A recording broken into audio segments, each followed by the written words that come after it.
بسم اللہ الرحمن الرحیم۔ براعظم جنوبی امریکہ کے ملک پیرو میں نازکا نام کا ایک صحرا موجود ہے جو بظاہر عام سا دکھائی دیتا ہے، مگر اس عام سے صحرا کو دنیا بھر میں شہرت اس وقت ملنا شروع ہوئی جب 1930 میں یہاں سے گزرنے والے جنگی طیاروں اور ہوائی جہازوں نے دعویٰ کیا کہ اس صحرا پر انہیں باقاعدہ پراسرار شکلیں بنی دکھائی دی ہیں، بعد ازاں جن کی تصدیق بقیہ طیاروں نے بھی کی۔ لیکن یہ پہلی بار نہیں تھا کہ اس صحرا کے متعلق عجیب و غریب دعویٰ کیا جا رہا ہو، بلکہ 16ویں صدی میں بھی کچھ سیاحوں نے کہا تھا کہ انہوں نے اس صحرا میں سڑکیں یا راستے بنے دیکھے جو یقیناً یہی شکلیں تھیں جو بلندی سے واضح دکھائی دیتی ہیں۔ دنیا بھر کے ماہر ارضیات کو صحرا کے سینے پر نقش ان اشکال نے اپنی جانب متوجہ کیا، جس کے بعد اب تک ہونے والی تحقیقات میں ماہرین اس صحرا کے 48 کلومیٹر کے علاقے میں 1170 مختلف شکلیں دریافت کر چکے ہیں، جن میں پودوں، جانوروں اور جیومیٹری پر مبنی مختلف نقوش شامل ہیں۔ تحقیقات یہ بھی بتاتی ہیں کہ یہ شکلیں یہاں بسنے والی نازکا تہذیب نے 2500 سال قبل بنائی تھی۔ نازکا تہذیب کی جانب سے یہ اشکال بنانے کی وجہ تاحال معلوم نہیں ہو سکی، لیکن کچھ ماہرین کا خیال ہے کہ نازکا تہذیب خدا سے رابطے کے لیے یا خدا کو خوش کرنے کے لیے یہ اشکال بناتی تھی، جبکہ کچھ کا خیال ہے کہ یہ کوئی فلکیاتی کیلنڈر ہو سکتا ہے اور نازکا تہذیب نے ستاروں کو دیکھ کر فلکیاتی کیلنڈر ترتیب دیتے ہوئے یہ اشکال بنائی ہو۔ جہاں ایک جانب یہ سائنسی توجیحات پیش کی جاتی ہیں، وہیں دوسری جانب بہت سے ماہرین کا یہ خیال بھی ہے کہ یہ لائنز خلائی مخلوق کی جانب سے بنائی گئی ہیں، اور کہا گیا ہے کہ ان میں ضرور کوئی ایسا پیغام چھپا ہے جو خلائی مخلوق ہم انسانوں تک پہنچانا چاہتی ہے۔ یاد رہے کہ اس دعوے کو سائنسدان یکسر مسترد کر چکے ہیں، کیونکہ اگر نازکا صحرا کی جیولوجی کو دیکھا جائے تو معلوم ہوتا ہے کہ یہ صحرا ریت کی 2 لیئرز پر مشتمل ہے۔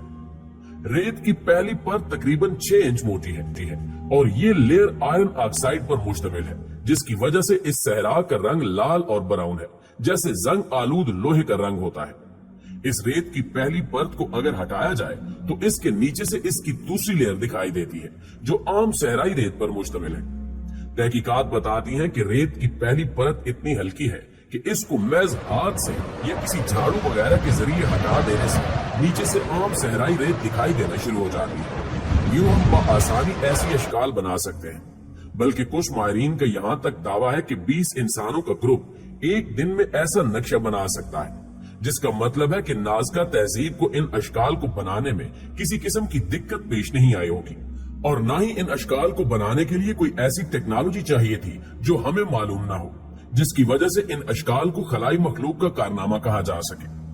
مگر ان تمام باتوں کے باوجود مشہور زمانہ سائنسدان ٹام سینڈرے انہیں خلائی مخلوق سے ہی جوڑتے ہیں اور کہتے ہیں کہ اس دور میں اتنی بڑی بڑی لائنز لگا کر انہیں شکلوں میں ترتیب دینا ناممکن ہے، اس لیے یہ ضرور کسی دوسری مخلوق کا کام ہے۔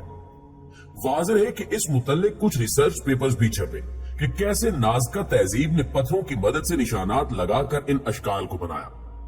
یہاں یہ سوال بہرحال اہم ہے کہ ہوائی جہاز تو 100 سال قبل ایجاد ہوا تھا، تو پھر 2500 سال قبل نازکا تہذیب کے باسی جب ان اشکال کو بناتے تھے تو انہیں دیکھتے کیسے تھے؟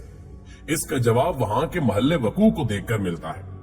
نازکا صحرا میں پہاڑیاں موجود ہیں جن کی چوٹی پر جا کر یہ شکلیں زمین پر بنی دکھائی دیتی ہیں، لہٰذا گمان ہے کہ وہ نزدیکی پہاڑیوں پر چڑھ کر ان نقوش کو دیکھتے تھے اور ان میں بہتری لاتے رہتے تھے۔ یونیسکو کی جانب سے 17 دسمبر 1994 کو اس مقام کو عالمی ورثہ ڈکلیئر کر دیا گیا، جس کے بعد متعدد افراد کو ان لائنز کو خراب کرنے کی پاداش میں گرفتار بھی کیا جا چکا ہے۔ لکیروں یہ خطوط کی جتنی تصاویر سامنے آئی ہیں سب فضا سے سیٹلائٹ کے ذریعے لی گئی ہیں، کیونکہ زمین سے یہ اشکال نظر نہیں آتی۔ ان میں سینکڑوں تو سادہ سے خطوط یا جیومیٹری کی اشکال ہیں، جبکہ 70 سے زیادہ جانوروں کی تصاویر ہیں، جن میں پرندے، مچھلیاں، شیر، بندر اور انسانی اشکال شامل ہیں۔ اس کے علاوہ بعض درختوں اور پھولوں کے ڈیزائن ہیں، جن میں بڑی اشکال 200 میٹر یعنی 6 سے 650 فٹ پر پھیلی ہوئی ہے۔ انہیں پہلی بار 1927 میں پیرو کے ماہر آثار قدیمہ توریبو مچاز سپے نے یہاں کو پیمائی کی ایک مہم کے دوران دریافت کیا تھا، اور پھر انہوں نے 1939 میں لیما میں منعقدہ ایک کانفرنس کے دوران ان کا ذکر بھی کیا تھا۔ تاہم اس وقت ان خطوط کو زیادہ سنجیدگی سے نہیں لیا گیا،